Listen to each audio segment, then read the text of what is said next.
નવઘણજી ઠાકોર અધ્યક્ષ કદમ સેવા સમિતિ ગુજરાત સરકાર સામે આકરા પાણીએ આજે કદમ સેવા સમિતિ ગુજરાત કારોબારીની મીટિંગ મળી હતી। તેમની અંદર ઠરાવ અને ચર્ચાઓ કરવામાં આવી હતી। ગુજરાતમાં તાત્કાલિક જાતિ આધારિત વસ્તી ગણતરી કરવામાં આવે તેવી માંગ કરવામાં આવી હતી।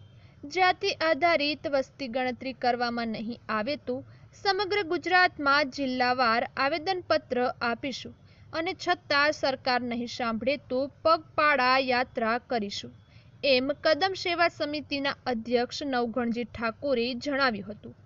Bureau report SB news Gujarati. Kadam Seva સમિતિ ગુજરાતની આજે કારોબારીની મીટિંગ મળી।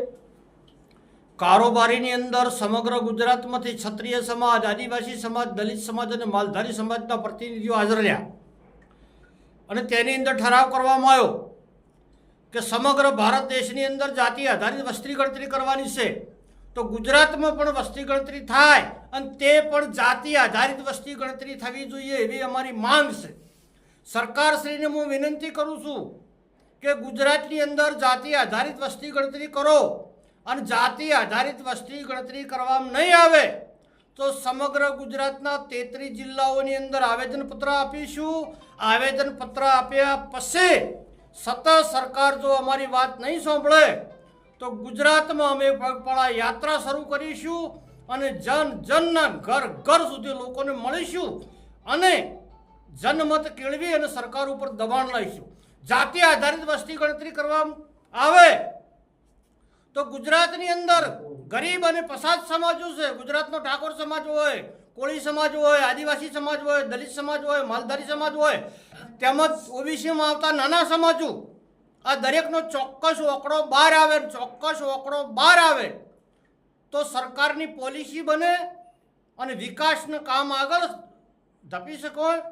કઈ સમાજે શિક્ષણ કેટલું મેળવવું છે, કઈ સમાજ પછાત છે, કઈ સમાજે ઓબીસી એસટી એસસીની અનામતનો લાભ કેટલો લીધો છે, કેટલો નથી મળ્યો, કેટલો મળ્યો છે, કેટલા નોકરિયાત, કેટલી મિલકત, આ તમામ આંકડો જાતિ આધારિત વસ્તી ગણતરી કરવાથી આવે। એટલે સરકારશ્રીને મારી વિનંતી છે કે ગુજરાતમાં તાત્કાલિક યોજના ધોરણે જાતિ આધારિત વસ્તી ગણતરી થવી જોઈએ।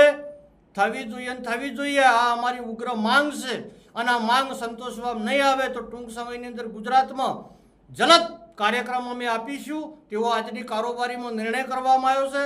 અને કદમ સેવા સમિતિનો મતલબ ક્ષત્રિય, આદિવાસી, દલિત, માલધારી અને ઓબીસીના નાના સમાજો, આ તમામ સમાજો એક કરી અને વંચિતોનો વિકાસ થાય, પછાતોને એનો હક મળે અને જે સમાજો ખેડૂત, ગરીબ જે પીડાઈ રહ્યો છે એની વેદનાને વાચા મળે એટલા માટે અમારી સમિતિ રાત દિવસ કામ કરવાની છે।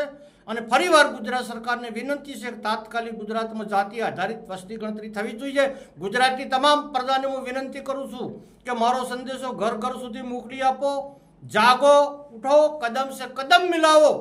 આગામી 2027 સુધીમાં ગુજરાતમાં જનજાગૃતિ કરી અને આપણા હક અને અધિકાર માટે લડીએ। સૌની જય જય ગરવી ગુજરાત।